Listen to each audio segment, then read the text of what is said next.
forte, nordestina, guerreira, advogada, mãe, esposa. Hoje nós vamos conversar com a candidata vereadora da capital do Rio de Janeiro, Alexandra Menezes. Um prazer ter você aqui, tudo bom? Tudo bem, o prazer é meu. Me sinto muito honrada e feliz de estar participando aqui do seu podcast, né? Política, com a Hortência Pisciani. Essa mulher também forte e guerreira, né? Que a gente também olha e se sente representada. Ah, que legal, obrigada. Bom, Alexandra, vamos descobrir um pouco da sua vida, conhecer a sua vida. Você nasceu no Nordeste em qual lugar? Itabuna, Bahia. Itabuna é um município que tem, acho que, 200 e poucos mil habitantes. Não é um município tão pequeno, mas também não é tão grandioso, né?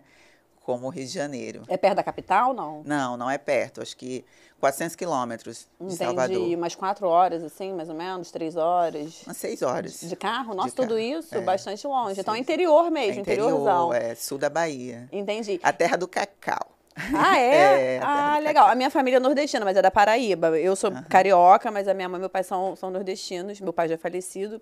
Mas, enfim, essa sua vida da infância no interior, me conta um pouco como é que foi. Você era na cidade, era no sertão? Porque a gente sabe que no Nordeste existe uma desigualdade muito grande só daquela mesma cidadezinha ali pequena para um bairrozinho ali que tenha do interior, você já tem uma questão de passar necessidade, de passar fome. Até hoje tem isso, né? Imagina alguns anos atrás.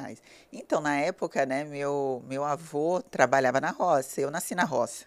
E ele ganhava, na época, metade de um salário mínimo para o mês inteiro. Então, a dificuldade era muito grande. Só que minha mãe, assim, sempre foi de estudar muito, trabalhar. Ela trabalhava em 3 empregos, ela ia para a cidade para trabalhar e voltava muito tarde. Então, eu não tive muito contato com minha mãe quando criança, né, quando bebê. Eu fui mais, assim, criado pela minha avó e pelo meu avô. Só que minha avó morreu. Eu acho que eu tinha 3 anos de idade, né? Mas eu tenho algumas lembranças dela. Mas era uma vida muito humilde, muito pobre, de muita dificuldade, de passar fome mesmo, assim. Mas assim... Fazer conta da comida, essas coisas aí, todas. Era só você de filho? Não, eu tenho mais 2 irmãos, né? Da época, né? Já era Isso. daquela época, já tinha 2 irmãos. Não, eu tinha um irmão mais velho, aí depois eu, do meio, e depois meu irmão mais novo já nasceu na cidade. Meu irmão mais Entendi. novo. É isso que eu te falei, né? Porque no Nordeste, às vezes, uma cidadezinha pro interior já faz maior diferença. Muita diferença, Mas lá também meu avô era muito batalhador. Ele plantava, né? A gente comia o que ele plantava. Ele fazia a farinha, ele mesmo fazia, né? Com a mandioca? Com a mandioca, e eu acho que esquentava ali, era assim, muito roça mesmo. Entendi. E você veio para o Rio com quantos anos? Eu vim para o Rio fazer faculdade. Eu não era tão nova assim. Você já tinha terminado o ensino médio? Já tinha terminado o ensino médio, já tinha filho. Ah, entendi. Então foi uma trajetória muito difícil a escolha, né, para eu ter vindo para o Rio de Janeiro. Mas é o que eu sempre falo, né, quando a gente tem um propósito, né? E quando a gente quer vencer, a gente tem que sempre abrir mão de alguma coisa. A gente não consegue desenvolver a nossa vida sem fazer escolhas e sem abrir mão de muitas coisas, até muitas vezes importantes para a gente, né? Por exemplo, quando eu falo, você quer vencer, mas quer tá final de semana na praia, bebendo. Não vai acontecer, né? Então você tem que abrir mão de algumas coisas e depois quando você conquistar, você vai curtir sua vida. Você terminou o ensino médio no Nordeste, lá nessa cidadezinha, na mesma cidadezinha que você nasceu. Lá em Itabuna. E aí você casou, teve filho lá, como é que foi isso?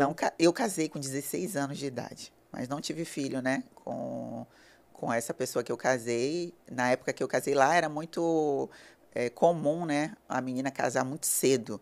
Então, eu casei, minha mãe teve que assinar a autorização, na época eu precisava, né? Teve que assinar a autorização. Não, mas 16 anos eu acho que tem que emancipar, não é para casar? Não, ela teve que assinar lá algum papel autorizando para eu casar, porque na época não podia, não tinha nem noção. Mas aí você não teve filho nesse período, desse casamento? Não tive filho. Aí separei com 3 meses, né? 3 meses separei, eu era uma criança quando eu casei, real, porque no interior da Bahia, uma menina de 16 anos era meu primeiro namorado, não sabia nem o que era beijar. Normalmente é assim, adolescente, mas apaixonado, adolescente, a gente, né, isso aí. Acontece. Então, foi um período muito ruim da minha vida, e aí eu tive que voltar para a casa dos meus pais, né? E Depois que sai, quando volta, é nossa, difícil, né? muito difícil. Horrível, né? Não é difícil, é horrível.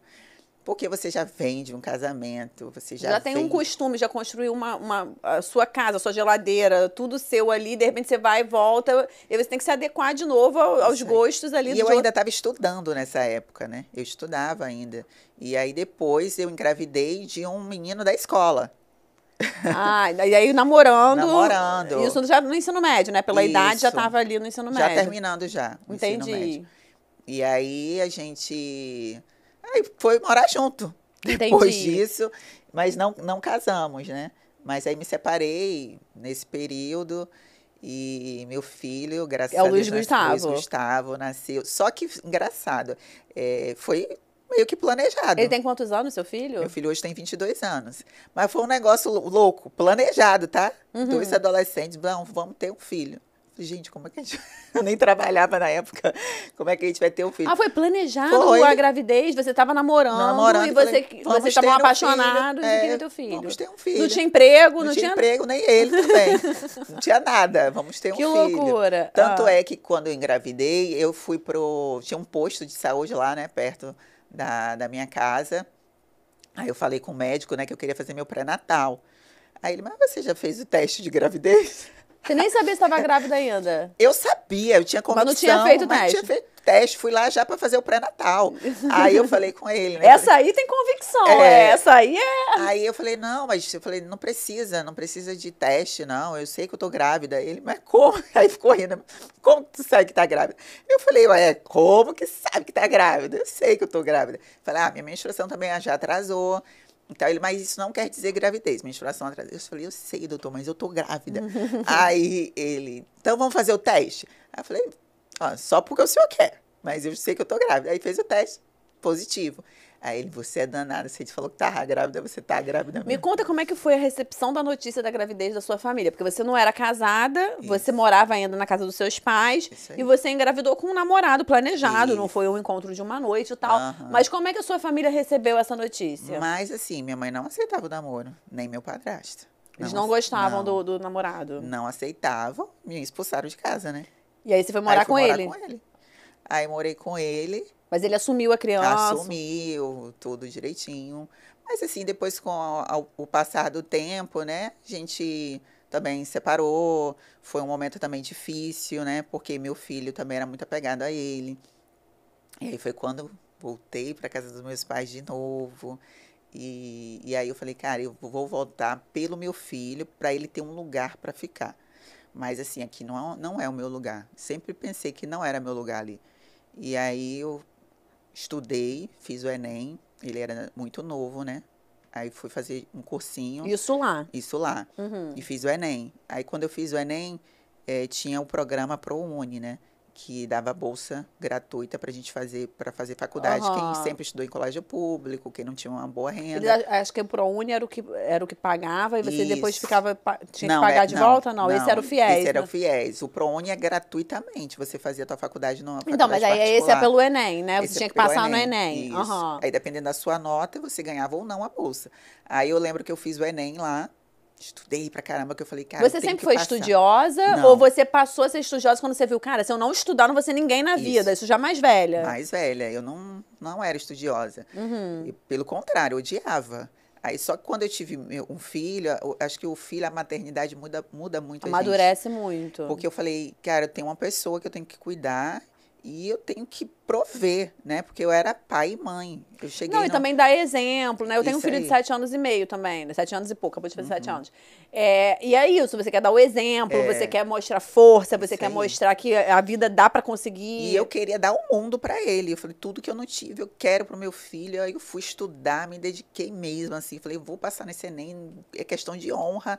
E aí passei. Só que tinha poucas faculdades, né, lá na Bahia. E lá, quando você passava no Enem, te dava 5 opções de faculdade para você tentar a bolsa. Aí no que passasse, né, você ganharia a bolsa. Aí eu fui, coloquei todas as faculdades possíveis que tinha lá na Bahia, de direito, sempre quis ser advogada. É porque direito, eu não sei se, só me corrija se for verdade, porque eu acho que assim, você passa no Enem, mas existem alguns cursos, como direito, medicina, que você tem que ter uma nota muito alta para você conseguir a vaga, né? Isso aí, e direito era um corte muito alto.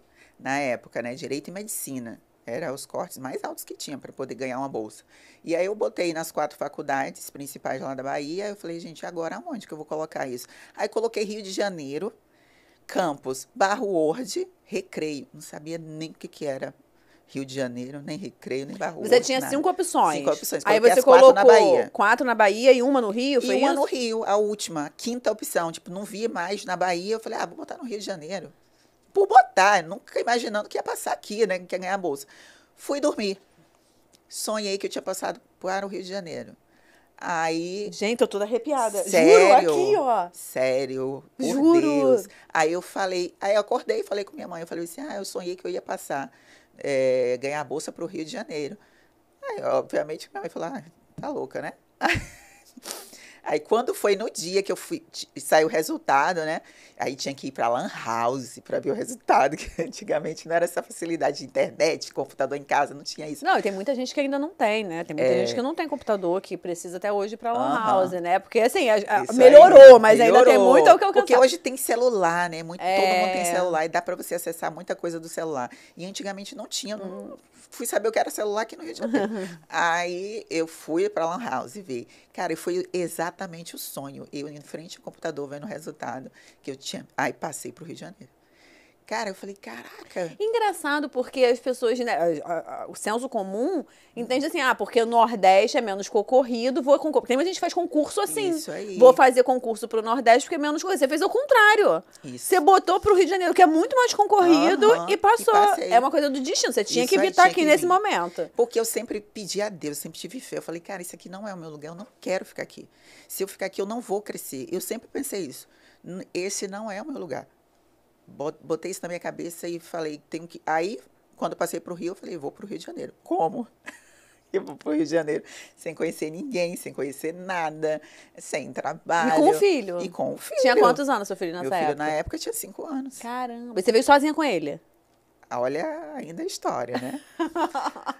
Aí, para vir para o Rio de Janeiro. Como que eu venho para o Rio de Janeiro? Minha mãe, você tá louca, nunca que você vai conseguir ir para o Rio de Janeiro. Como que você vai para o Rio de Janeiro? Você não conhece ninguém lá. Com quem você vai ficar? Como que você vai fazer? O teu filho pequeno. Lá. Eu falei assim, cara, vou ter que dar um jeito de ir pro Rio. Aí eu falei com ela, eu vou pro Rio, nem que saiba a pé. Eu vou. Aí, ela mandou eu resolver alguma coisa na rua, né? No banco, alguma coisa. Aí eu fui. Fui pra rua, encontrei uma amiga que eu não via há muito tempo. Elisângela, é o nome dela. Aí, amiga, quanto tempo? Aí, amiga, eu mudei, tô morando no Rio de Janeiro. Menina, meu olho brilhou, né? A estrelinha. Ela tava só de visita ali. Passeando, tirando férias. Gente, olha como é que as coisas acontecem exatamente quando tem que acontecer, na hora certa. Aí eu falei assim, amiga, mentira, eu tô indo pro Rio. Tipo, tô indo pro Rio, como se tivesse tudo planejado. Aí ela, mentira. Eu falei, vou morar lá. Aí eu falei, só preciso de uma casa para ficar. Ela te ofereceu a casa dela. Aí ela falou assim, amiga, eu sou empregada doméstica e eu moro na casa do meu patrão. Então, assim, eu não posso levar você para lá. Mas eu vou ver com algumas amigas minhas da igreja para ver alguém que mora sozinho, que queira dividir apartamento. E eu falo contigo. Mas ela tinha um agravante, porque além de dividir com você, você tinha que levar seu filho, né? Isso aí. Aí ela falou assim, olha, tem uma menina, né, que falou que divide o apartamento com você. Era bem em frente, ali na Praça Dona Marta, né? Que é em frente pro Morro Santa Marta. Uhum. Aí ela falou, só que lá só tem um quarto e um banheiro. Você vai ter que dormir no chão e não dá para levar seu filho. Caramba! Aí eu falei, meu Deus, e agora? O que eu vou fazer? Mas era a oportunidade que eu tinha. E eu sempre falo, a oportunidade é um cavalo selado, né? Quando a oportunidade passa, você tem que montar. Se você não montar, já era. E são decisões de... Nossa, eu tô toda arrepiada. Você sabe por quê? Porque, assim, é história de pessoas, de muitas pessoas que saíram do Nordeste. E, às vezes, é isso, pra morar na casa dos outros. Minha mãe também saiu pra morar na casa dos outros. Casada com meu pai, não tinha filho, mas os dois foram morar na casa de outras pessoas. Então, assim, é a história de milhares de pessoas. É a sua história. Eu sempre me emociono quando eu falo dessa decisão que eu tive que tomar. Eu imagino. Porque foi a pior decisão que eu tomei na minha vida. Foi a pior cena da minha vida. Você se despedindo do seu filho, eu tô chorando também. Ele deitadinho no sofá, todo encolhido. E eu fui E ele já tinha 5 anos, né? Tinha quase a idade do meu. Então entende muito. Nossa, imagina. E aí eu fui no táxi desesperada de chorar até a rodoviária. Que o taxista ficou com pena de mim. Aí falou assim, eu não vou te cobrar a corrida, eu te levo de volta, não vai embora não. Eu falei, eu tenho que ir, eu preciso ir. Aí eu vim, né, com essa minha amiga, a gente veio de ônibus e meu filho tinha aquele negócio da Oi, que no orelhão você conseguia falar de graça, não sei quantos segundos. Aí aí cheguei, fui logo no orelhão para ligar para minha mãe, para falar com ele.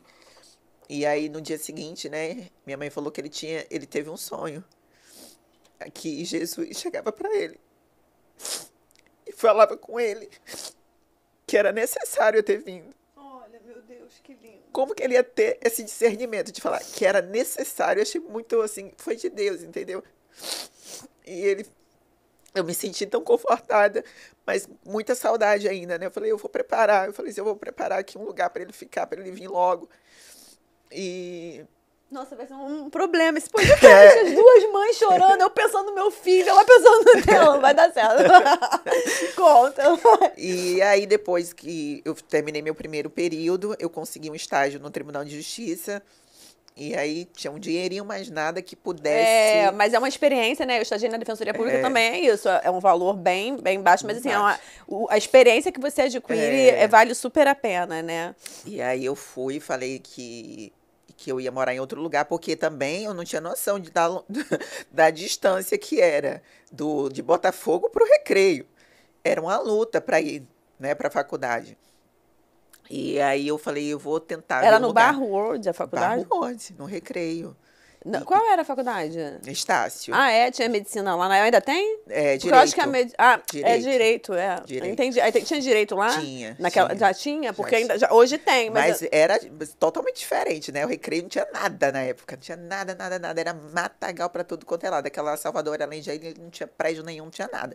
Era muito deserto. Porque a Barra foi uma expansão muito rápida, né? Hoje tem tudo, mas é verdade. Mas aí eu falei, cara, eu vou ter que encontrar um lugar mais próximo da faculdade, assim, e um lugar baratinho que eu possa ficar, que eu possa trazer meu filho. Aí eu só pensava nisso. E aí fui morar em Curicica. Aí você conseguiu alugar para você e para ele. Mas aí como é que você fazia? Por exemplo, você tinha que estagiar, estudar e tinha que alguém cuidar dele. Como é que você fazia? Aí eu não tinha, né, dinheiro para pagar para ninguém cuidar dele. Assim, não tinha esses programas sociais, né, na época, assim, que eu pudesse deixar ele numa creche, em tempo integral, sem pagar. E aí ele veio, mesmo assim, falei, eu não sei, eu vou dar meu jeito. E aí o que eu fiz? Eu mudei a faculdade, que era à noite, aí eu estudava de manhã, fazia a faculdade de manhã, ia para o estágio à tarde, aí eu deixava ele na escola de manhã, que era integral, né? Deixava ele de manhã, ia para a faculdade. Aí, quando eu voltava do estágio, eu pegava ele, ia para casa e aí ia fazer churrasquinho para vender na rua, para poder conseguir pagar a escola dele. Porque você, com o dinheiro do estágio... Não dava, era só para pagar passagem. E sobrava um pouco. E aí você vendia o churrasquinho onde? Ali na porta, ali perto, em Curicica mesmo? Como é que você fazia? Taquara. Ia para Taquara, com um monte de coisa...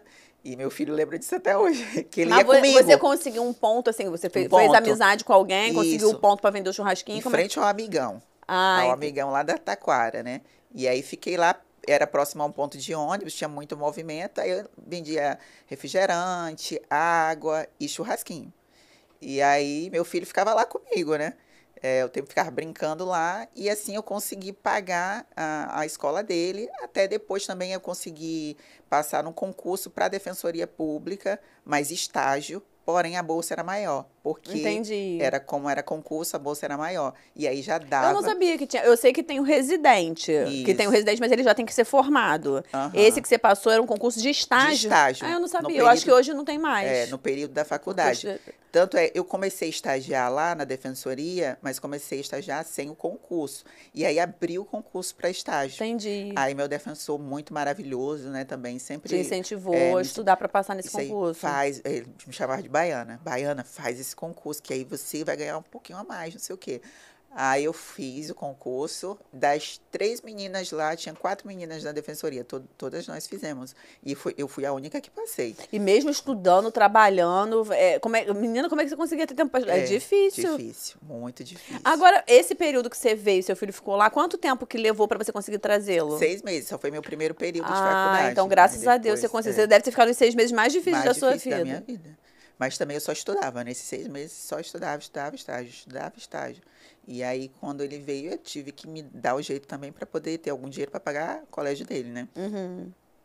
E aí, consegui passar. Aí já deu um alívio maior, que eu não precisava eu mais... apresentei Mulher Guerreira no início, não sabia nem dessa história toda. Agora eu tô assim... E aí, quando eu passei na Defensoria Pública, né, nesse estágio, aí parei de vender o churrasquinho, né? Que eu não aguentava mais. Que era a noite toda, minha gente. Imagina. Meu Deus do céu. Mas deu para poder fazer um dinheirinho bom. Assim, e aí eu fui, né, aí depois meu filho também voltou para casa da minha mãe, que ele tinha muita saudade da minha mãe também, aí ele ficou um outro período lá, e aí voltou de novo, porque eu também não ficava... Mas aí ele já estava mais velho, né, e aí já podia decidir, eu quero ficar um pouquinho lá, quero vir aqui. Aí ele ficava lá, estudava lá um período e depois voltava. Depois vinha para cá. Agora não, né, depois que ele veio, quando ele já estava o quê, no segundo ano. Aí ele falou, não, eu quero ficar aqui, eu não vou sair mais daqui do Rio, porque quis fazer faculdade aqui, já tá fazendo faculdade. Ele faz faculdade de quê? Ele faz psicologia. Ah, legal. Agora. E aí não quis fazer direito, quando ele viu os livros que eu tinha que ler, ele desistiu. Ele falou, tem que ler esse livro todo aí. Mas psicologia também não é fácil não, tem que estudar bastante. Mas ele saiu correndo, né, dos livros. Aí tá fazendo psicologia, mas é o que ele gosta, né? Eu falei, você tem que fazer o que você gosta, não tem que fazer porque eu faço direito, né? Você tem que seguir pelo mesmo caminho, tem que ir pelo seu coração, pelo que você, né, gosta mesmo. Quando a gente faz alguma coisa com amor, a gente faz, né, bem melhor. Pelo que você está me falando, você foi a primeira pessoa da sua família a fazer um nível superior, ou não? Não, meu irmão. Seu irmão mais velho? Meu irmão mais velho. Mas entendi. Ele fazia uma faculdade pública lá perto da minha cidade. Entendi. E meu irmão mais novo também foi fazer faculdade na Paraíba. Então, assim, os irmãos todos... Graças a Deus foram bem encaminhados, conseguiram estudar. Com muita dificuldade, mas todo mundo sabia que a porta para crescer na vida era o estudo, era a educação. Todo mundo tinha essa consciência, porque minha mãe também é professora. Minha mãe sempre trabalhou muito, né, para poder sustentar os 3 filhos. Teve esse exemplo de trabalho da sua mãe, né? Mulher forte também, que estudava, trabalhava e tal. Isso aí. E aí todos os irmãos, graças a Deus, seguiram bons caminhos, têm suas famílias, são formados, têm suas profissões. E comigo também não foi diferente. Porém, como eu era mulher, sempre tinha uma coisa... você vai para a faculdade fora, não sei o quê. Eu falei, meu irmão não faz fora, por que eu não posso fazer? Mas quando você saiu da Bahia, você veio direto para o Rio de Janeiro, você não chegou a morar... Porque você tem um sotaquezinho do S, alguém já te falou isso? Que parece paulista às vezes. Não. Eu já morei um período, mas bem antes de ter vindo para cá, em Aracaju. Mas não é um Szinho assim que de puxa. Tempo de trabalho que eu fiz lá, mas depois logo voltei para Itabuna. Mas morar mesmo, Rio de Janeiro. E aí, como é que foi? Você terminou a faculdade, você estava estagiando lá na defensoria? Isso. Ou você já estava trabalhando no escritório? Como é que foi essa virada de chave? Estagiando na defensoria, com aquela bolsa ainda. E assim, sabendo que acabou a faculdade... Acabou o estágio. Porque não tem nem oportunidade de emprego. Foi o que está acontecendo comigo, porque eu estagiei, meu último estágio foi defensoria. Falta 6 meses para me formar. E aí, estágio com 6 meses para se formar, já com a carteira da ordem, ninguém quer. Porque você vai ser advogada daqui a 6 meses. Quem é que vai querer contratar como estagiária? E aí, o que eu fiz? Eu falei, gente, eu tenho que dar meu sangue, mas eu tenho que passar na OAB antes de me formar. Estudava igual uma louca e condenada. Fui fazer a prova da OAB doente, de tanto que eu estudava. E aí, eu fiz a prova e passei de primeira. Consegui passar antes de me formar. No 10º período, mas antes de me formar. E aí, eu só esperava me formar para poder pegar. Aí, minha mãe falou, vai acabar a tua faculdade, né? Você vai voltar para a Bahia. Negativo. Já estava 4 anos, era 5, né? Porque hoje é 5. Eu não sei se na época que você fez era 5 também. 5 anos. Eu falei, Deus que me livre. Eu falei assim, meu filho, eu sou carioca. Eu vou ficar no Rio de Janeiro. E eu amava o Rio de Janeiro. Amo até hoje, né? Assim, nossa, falar de eu me mudar do Rio de Janeiro, meu Deus, me mata, mas não me tira daqui. Aí eu falava, não. Aí ela falou, como é que você vai sobreviver aí se você não tem emprego ainda, não sei o quê. Eu vou atrás, minha filha, mas nem que saiba que eu moro debaixo da ponte, mas eu não vou voltar pra Bahia. Não que eu não ame minha cidade natal, mas eu sabia que não era meu lugar, entendeu? Eu não ia crescer ali. Qual ano você terminou a faculdade? 2011. 2011 já no final, né? Aí em 2012 já peguei a minha carteira da OAB. Aí o que eu fiz? Aí eu fui para fazer uma pós-graduação. Mas aí isso você tinha saído da defensoria porque você tinha terminado. Isso. E você não tinha. Você começou a advogar ou você Comecei ficou a pegar meio. essas causas assim de amigos de. Entendi. O dever do consumidor, uma coisinha assim. E entendi. aí dava para ganhar um dinheiro, mas não tanto que dê para sobreviver. Sei como é que é. Só que eu falei assim, eu vou já ingressar já numa pós-graduação para relacionamento. E aí eu fiz pós-graduação em Direito Público. E aí fui sem nem dinheiro para saber como é que eu vou pagar essa mensalidade, que eu sou dessas, né? E aí fui fazer, mas aí começou a surgir. Esse relacionamento que eu fiz entre meus colegas, né, de pós-graduação, surgiram muitos clientes para mim, que eles me indicavam, porque tinha áreas que eles não gostavam de fazer. Entendi. E aí passava para mim, e eu pegava tudo, até trabalhista, minha filha. Hoje eu odeio trabalhista, mas na época era tudo. Aí eles me passavam, Baiana, quer essa causa? Eu não quero fazer esse tipo de causa aqui. Quero, passa para cá. E aí fazia. Aí um amigo meu também, da pós-graduação, ele tinha um escritório. Ele falou, Baiana, não quer dividir lá? Ficar no escritório lá com a gente, não sei o quê. Mas era assim, dividia despesa, mas meu cliente era meu cliente, o cliente dele não era sociedade. Eu falei, quero, bora. E aí fui. Nisso aí depois eu fui trabalhar num escritório mesmo, um escritório de massa, assim, que fazia muitos processos cíveis. E era uma escravidão. O filho trabalhava de domingo a domingo. Eu imagino. Eu não tinha folga, trabalhava de domingo a domingo, ganhava pouco. E aí eu fiz o inverso. Aí depois que eu fui para esse escritório com esse rapaz que era da pós-graduação, que ele me falou assim, cara. Primeiro você ficou nesse do Cível, que Isso. era de domingo a domingo, aí depois que você aceitou esse da parceria com esse rapaz da pós. Isso aí. Que aí melhorou um pouquinho, né? Melhorou, nossa, é outra coisa. Aí eu fui crescendo. Aí depois dele, aí consegui muitos clientes, aí abri meu próprio escritório lá na Avenida Rio Branco, 156, que eu olhava aquele prédio lá enorme, eu falava, vou ter um escritório aqui. Aí fui abrir meu primeiro escritório ali, e aí depois abri o outro escritório, né, que é na Almirante Barroso, que é o meu escritório hoje, que é bem maior. E assim, graças a Deus, consegui construir uma carreira sólida, né, na advocacia, que antes de qualquer coisa, de você querer pretender qualquer coisa, você tem que ser um bom profissional e ser um bom ser humano. Eu acho que, e antes de ser um profissional, você tem que ser um bom ser humano, né? Quando você é um ser humano ruim, para mim, você não é um bom profissional, você não é nada, né? Exatamente. Que antes de tudo é a sua formação, seu caráter, né? Seus princípios, seus valores. E é isso. E dessa advocacia, que você é uma profissional renomada e tal, já se consolidou no mercado de advocacia, como é que foi que surgiu a questão de trabalho social nas comunidades, ajudar os mais pobres? Como é que você conseguiu enxergar ali uma forma de ajudar as pessoas? Como é que foi essa virada de chave para entrar na política? Então, desde da faculdade, né? Na verdade, quando eu fui para a Defensoria Pública, que a gente, né, fazia aquele atendimento lá gratuito. Sei como é que você já fica com pena, querendo ajudar todo mundo. Eu sou assim também. E aí você vê várias situações, né, de vulnerabilidade ali daquelas pessoas que precisam tanto de uma assistência e não tem. Não, e às vezes, por exemplo, eu peguei casos de, por exemplo, o pai que está com suspeita de estupro e o juiz concede guarda compartilhada. Eu ficava, gente, como assim? Lá na Defensoria a gente pegou um caso 6 assim meses, 1 ano pro cartório finalizar, para conseguir modificar, para abrir para conclusão, para conseguir uma pensão. São coisas assim surreais. E a gente pegou muitos casos também lá na Defensoria, só que a gente não podia ir nas audiências, né? Desses casos mais pesados, assim, de estupro de vulnerável. Então, assim, eu via muita situação. Eu falei, gente, eu tenho que fazer alguma coisa, eu tenho que ajudar. E aí, na faculdade também tinha um projeto, já na faculdade, que você poderia ir no fórum e fazer aquele atendimento gratuito, né, para você poder, você mesmo distribuir. Eu sei qual é. Você é o primeiro atendimento. A Estácio tem isso até hoje. Aí. Porque você ajuda a pessoa a fazer a petição inicial. Isso. Só que tem gente assim, que quer entrar nas pequenas causas e não tem noção nem por onde começar. E aí eu ficava lá, eu falei, eu quero. Aí ia lá, tirava um pouquinho do meu tempo. É, porque ali é um estágio totalmente gratuito. Eu fiz esse estágio também. E aí ficava lá dando assistência às pessoas, ouvindo as histórias e tal. E eu sempre gostei de ouvir as histórias das pessoas, né? Sempre quando eu vou para reuniões assim políticas, eu falo, mas eu quero saber da tua história, né? E porque eu acho que cada ser humano tem uma história. A sua história.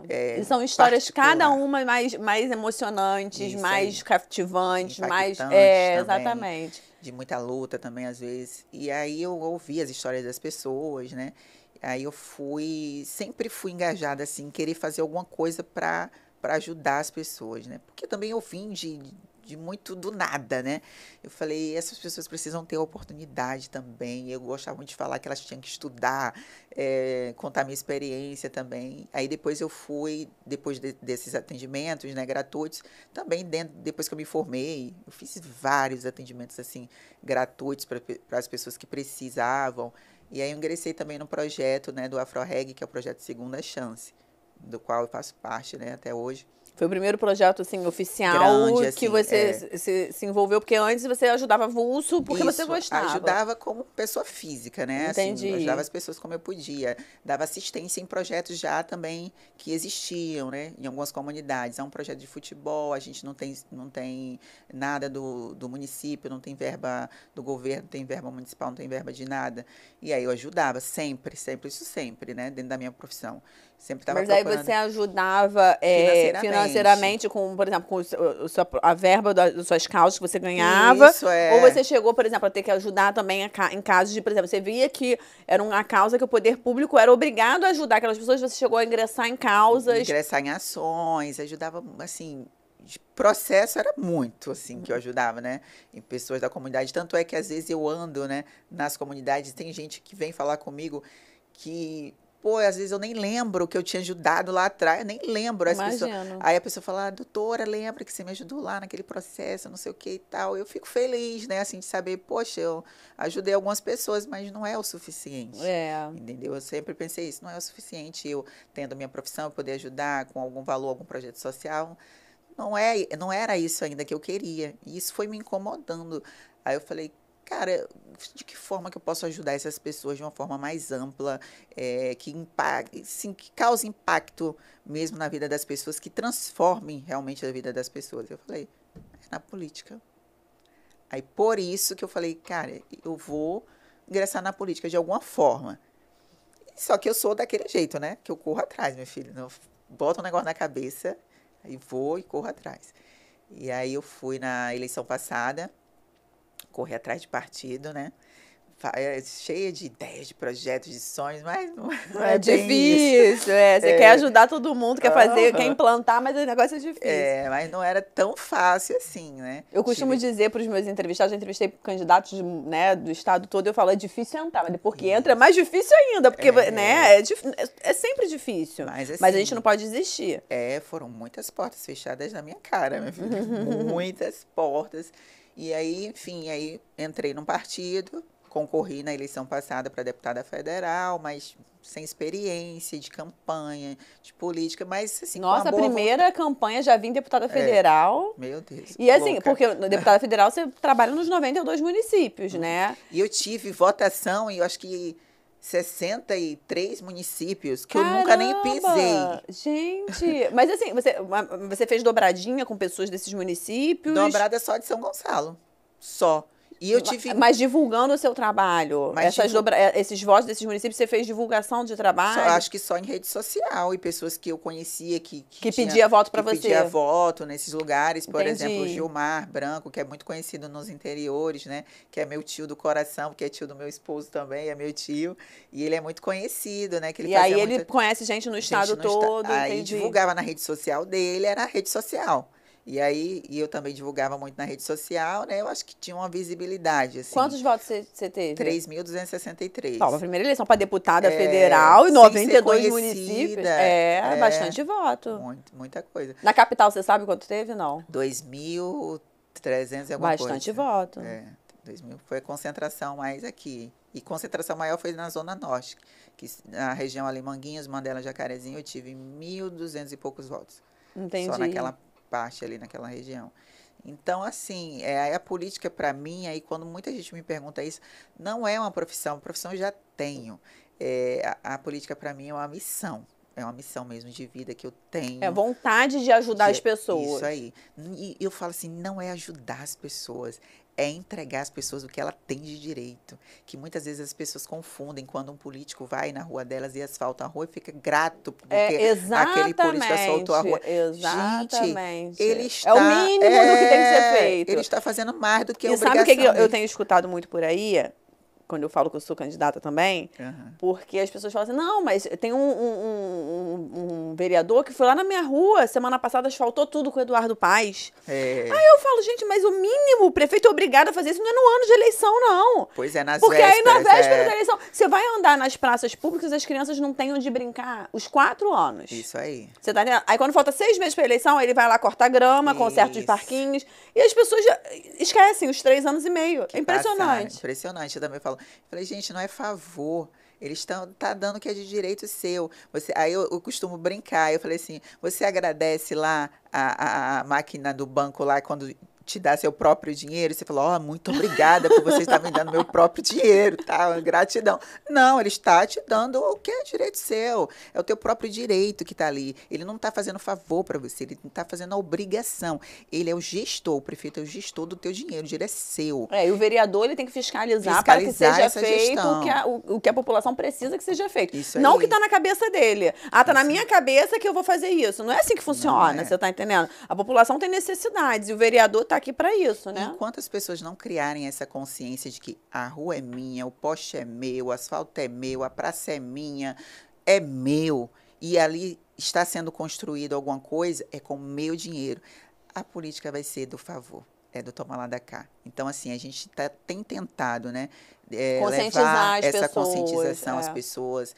Nossa, a gente foi em muitos lugares nessa pré-campanha, em muitos lugares. Imagino. Levar nessa consciência de que, enquanto você não se apoderar do que é seu, você trata as coisas com desleixo, você ainda pensa na política do toma lá da cá. Tá com raiva, vai lá e quebra uma coisa que depois fica quebrado e você não tem como usar, Isso seu filho aí. não tem como usar, porque o poder público só vai consertar no ano da eleição. Isso aí. Então, assim, tomem posse, gente. Tomem posse do que é seu. Tudo público é seu. E enquanto vocês tiverem essa consciência, a política vai continuar assim e vocês vão continuar reclamando, né? Porque as pessoas reclamam, mas também não muda, né? De postura, não muda de consciência. E essa consciência que a gente tenta levar um pouco aí, e acho que dá certo, acho que é a longo prazo, né? Me conta desse projeto que você entrou, que foi o primeiro projeto oficial. Como é que foi? Como é que era esse projeto? Como é que foi esse trabalho? O projeto do Segunda Chance, do Isso. AfroReg. Então, eu fui convidada, né, pelo José Júnior para integrar, né, esse projeto como advogada. Então, assim, eu atuava com egressos, né, do sistema penal que não tinham oportunidade de se lançar no mercado de trabalho. Eu ajudava ele na questão processual, né, de execução penal, para poder trazer a consciência para ele que, apesar dele estar solto, né, ele tinha uma execução penal em curso, que ele precisava... para conscientizar aquela pessoa que ele precisava agir. Todos Porque os nem isso eles são orientados. Isso aí, todos os requisitos da execução, você tem que ir lá assinar mensalmente ou trimestralmente, depende do processo. Então, tem um trâmite ainda. Ele vai ser solto, mas ele, de repente, não está tão livre assim, né? Ele tem ainda algumas pendências judiciais e também selecionar para o mercado de trabalho, porque o AfroReg ele tem muitos parceiros, né? Para poder preparar essa pessoa para ir para o mercado de trabalho. Porque isso que era o sistema prisional teria que fazer, né? Isso aí. E aí você precisa fazer parcerias, ONGs, projetos. Né? Que é o terceiro setor que vem, né, ajudar nessa falha, né, do Estado de não poder estar fazendo o que ele deveria fazer. É bem assim.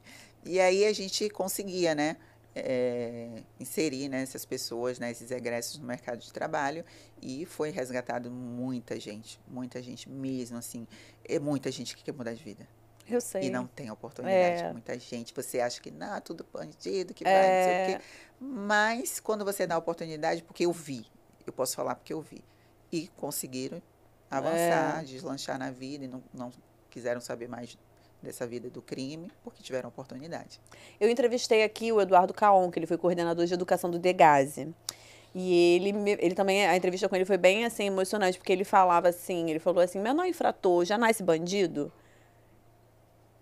Ele já nasce assim, ou ele não teve a oportunidade. E eu levanto uma questão que é, será que a falta de um dos genitores, principalmente do pai, porque é mais comum, né, a figura paterna, ou quando há um histórico de violência, quando você entra, né, eu fiz algumas palestras em algumas ONGs, pesquisei algumas mães que estavam sem receber pensão alimentícia, a maioria, não, 80% das pessoas que eu conversei não ingressam no judiciário pedindo pensão do pai. Quando o pai larga, ou quando tem um filho e, enfim, né, o pai não assume e tal, não ingressa nem para reconhecer porque tem medo. Porque é onde o Estado não entra. E a pessoa tem medo porque pensa assim, eu vou ingressar, o juiz vai conceder, porque meu filho tem direito, mas como é que vai obrigar esse pai a assumir? Como é que o Estado vai entrar nesse lugar? Não tem como, entendeu? Não tem como.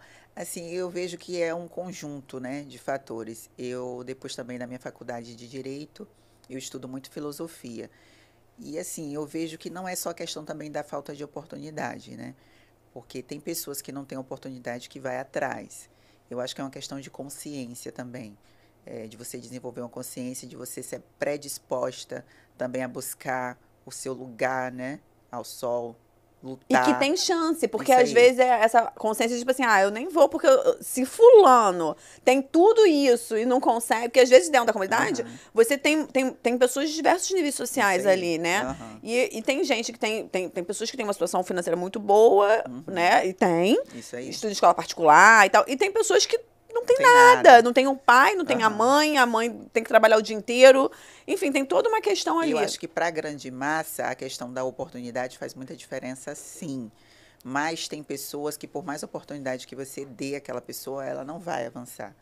Porque já não é da pessoa, né? Eu acho que, não sei, cada um nasce com uma personalidade já, né, formada. Isso eu acredito. Agora, isso é pessoal, tá, gente? Eu não sou estudiosa, assim, para É saber. uma opinião, assim, Aham. empírica, né? Você Isso não tem aí. um conhecimento científico, um estudo Aham. científico sobre o assunto. Sobre o assunto. Procuro estudar um pouco de filosofia, sim, mas eu acredito que tem pessoas que realmente você pode dar a oportunidade que for para aquela pessoa não vai desenvolver, porque não quer, entendeu? Mas a maioria, a grande massa, quer essa Claro. oportunidade e vive em situações de vulnerabilidade porque realmente não tem oportunidade. E se você der aqui um pontinho de oportunidade, ela consegue o mundo, entendeu? Foi esse pontinho de oportunidade que eu tive lá, de uma bolsa de estudo que me fez ser quem eu sou hoje. E aí a oportunidade de encontrar a amiga que estava vindo para o Rio, Isso foram aí. várias chaves Foram ali várias coisas. que Mas se eu escreveram não a sua fosse correr história. atrás. Tem que ter. Isso aí. E teve um livro que o Jorge me deu, que eu sempre falo, que se chama A Busca da Boa Sorte. Foi no início do nosso namoro. Porque o livro fala exatamente isso. A pessoa tem até a sorte, para quem Isso acredita, né, em sorte. Mas se você não for atrás dela, não adianta. Não adianta. Eu poderia ter ganhado essa bolsa e eu, assim, eu acho até No válido. Rio de Janeiro? Não vou não. Eu acho até válido eu ter falado assim, não vou, porque não tenho condições e eu tenho filho, como é que eu vou? Eu tinha um bom argumento, né, para não querer essa oportunidade. Mas eu não deixo a oportunidade de uma coisa que eu não deixo passar. Eu vejo, já É isso aí, tem que ser agarro, assim já mesmo. corro atrás. E vamos falar agora, né, da sua campanha. Nós vamos, né, estamos começando a campanha eleitoral e eu estou interessada em saber os seus projetos, porque você, né, frequenta, convive no projeto que você já trabalha, já faz um trabalho social muito bonito. E eu quero saber, assim, o que você acha de mais necessário, que você pode ajudar essa população sendo vereadora? Então, como vereadora, né, a gente sabe que as duas principais, né, funções de um vereador é a legislativa e a fiscalizadora. Mas a gente pode, eu sempre assim tenho duas pautas do meu coração principais, que é a valorização da mulher, né, e de projetos sociais, tanto por eu ser mulher e saber a dificuldade, né, da mulher, o que a mulher passa, e também de projetos sociais, porque sou oriunda, né, de escola pública, do projeto social ProUni. Se não fosse esse projeto, eu não estaria aqui. Então, a minha grande pauta é a valorização da mulher e projetos sociais, né, como redutor da desigualdade, que eu acredito muito. E então, um dos projetos principais em relação à mulher é a Casa Acolhedora da Mulher. Só que essa Casa Acolhedora da Mulher é diferente, não é... Não é essa central de 180? Não. É assim, tanto você pode receber mulheres vítimas de violência, só que você não é só isso. Essa casa ela vai preparar essa mulher para a vida, para o mundo, que muitas vezes também elas não têm oportunidade, tanto de acolher os filhos, tanto com creches, né, ali em tempo integral, quanto também de dar uma profissão para elas, de ensinar, de ter cursos profissionalizantes, porém cursos profissionalizantes em diversas áreas, né? Porque, poxa, acho que eu vejo projeto, só tem curso de manicure, de cabeleireiro, é mais do mesmo. Poxa, essas pessoas da comunidade merecem outras profissões também. Exatamente. Por que não? Por que não inovar? O mercado é muito amplo. Por que não colocar ali tecnologia, desenvolvimento, cultura? Então, assim, meu projeto, ele é nesse Estimular sentido. a leitura, porque isso é uma questão de adaptação. Às vezes a pessoa não tem o hábito de ler, da infância, mas você adquire esse hábito, né? Você faz uma reeducação. Principalmente no mundo digital, né? Que a gente vive. Ninguém quer ler mais nada. É tudo pronto ali no celular. E acabou. Então, assim, ter bibliotecas boas, né, dentro desse centro, é um centro mesmo acolhedor. Acolhedor em diversos pontos, né, da comunidade, porque a comunidade não é um lugar só. Né? Cada ponto da comunidade tem uma necessidade. E, assim, a gente, nessa pré-campanha que eu passei, eu fui conversando com as pessoas. A gente precisa conversar e entender qual é a necessidade daquela comunidade. Então, eu não vou colocar um projeto de manicure, de cabeleireiro num lugar que já tem. Entendeu? Eu vou procurar outras coisas, eu posso ampliar, às vezes tem pessoas que querem ampliar, tudo bem, mas trazer outros leques. Assim, hoje em dia, você tem diversos leques. Por exemplo, cílio. Isso você aí. tem vários cursos de cílio, que às vezes a pessoa tem um curso básico ali, mas hoje em dia acho que tem uns 20 tipos de cílio que eu nem sei. Você vai conversar com alguém que faz o cílio, a pessoa tem um curso de tal, já fez uns 20 cursos. E você pode ampliar isso, valorizar aquela profissional, uma estética avançada, né? Então, assim, esse centro de acolhimento à mulher tanto vai servir para acolher as mulheres vítimas de violência, como também para prepará-las, né, para o mercado de trabalho, para elas saírem de lá sabendo que elas têm uma profissão. Não só uma profissão, e também desenvolver o empreendedorismo, né? Políticas públicas ali dentro, que elas possam realmente, né, abrir o negócio dela e fazer com que esse negócio dela possa dar certo. Não é uma aventura. Empreendedorismo, eu costumo dizer, não é uma aventura, gente.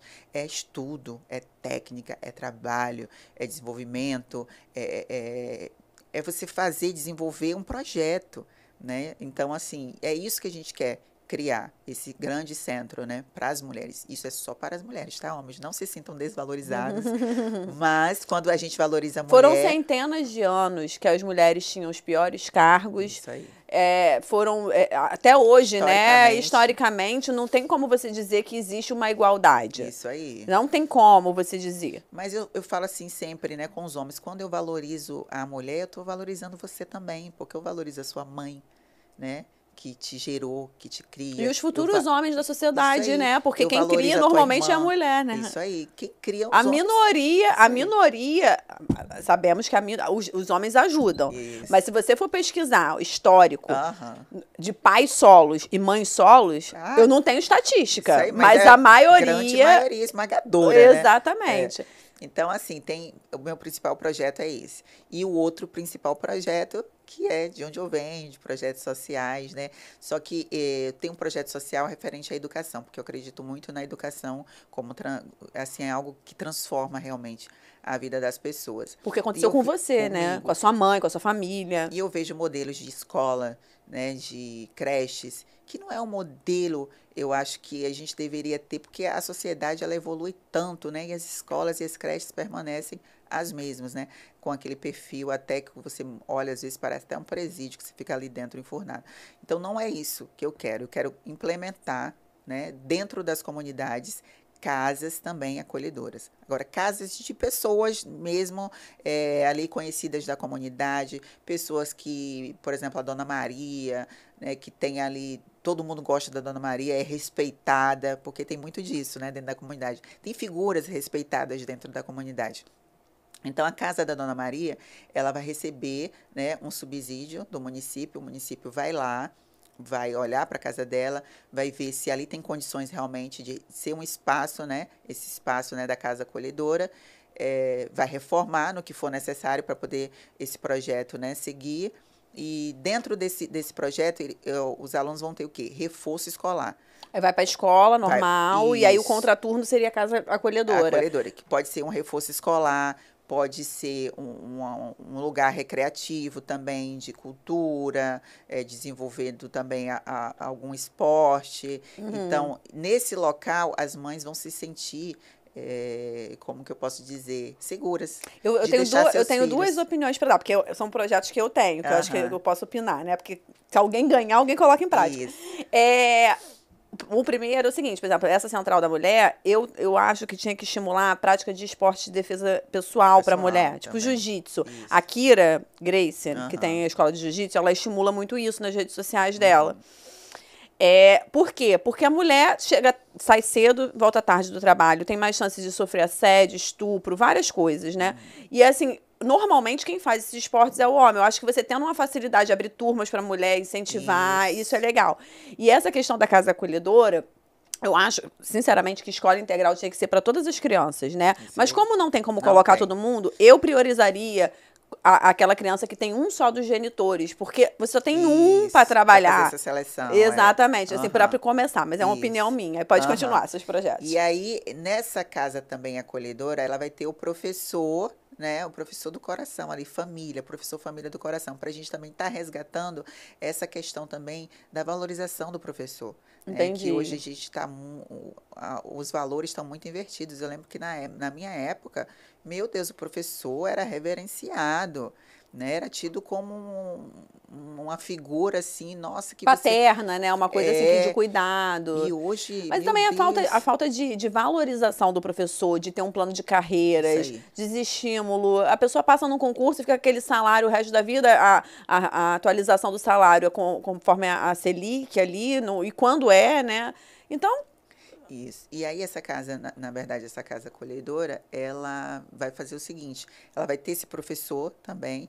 Quem é o dono dessa casa, né, dentro da comunidade, vai receber um subsídio também do município para poder manter, né, aquele projeto ali funcionando e o professor também receber um salário adequado, né, gente, assim, que o valorize realmente.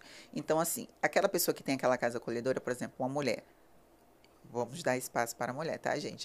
Não fique com raiva, mas assim, eu puxo sempre a sardinha pro lado da mulher. Mas assim, ela tendo esse subsídio, ela pode ter o filho na própria casa, ela não vai precisar sair para trabalhar. Então, ela vai conseguir gerir, né, seu lar também. Então, vai ser algo bom para ela.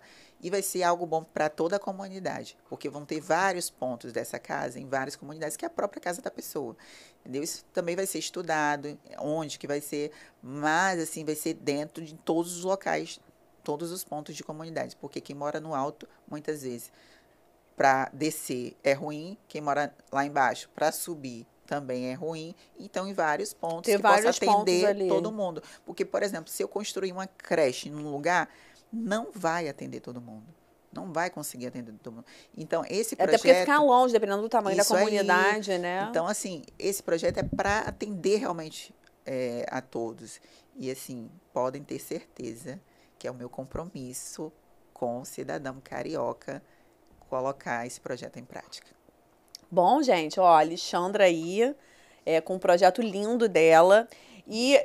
Eu né, dei minha dica aqui. Isso aí, já peguei a dica. Mas deixa eu te falar uma coisa. Essa questão de mulher, óbvio que eu também fico assim, não, porque eu quero defender as mulheres, e que a gente fica assim, não, os homens vão se sentir desvalorizados. Você vai na Câmara e vê a quantidade de mulheres que estão lá, que estão representando mulheres. Porque às vezes também tem mulheres lá que nem estão representando mulheres. Você pega o histórico tem muita...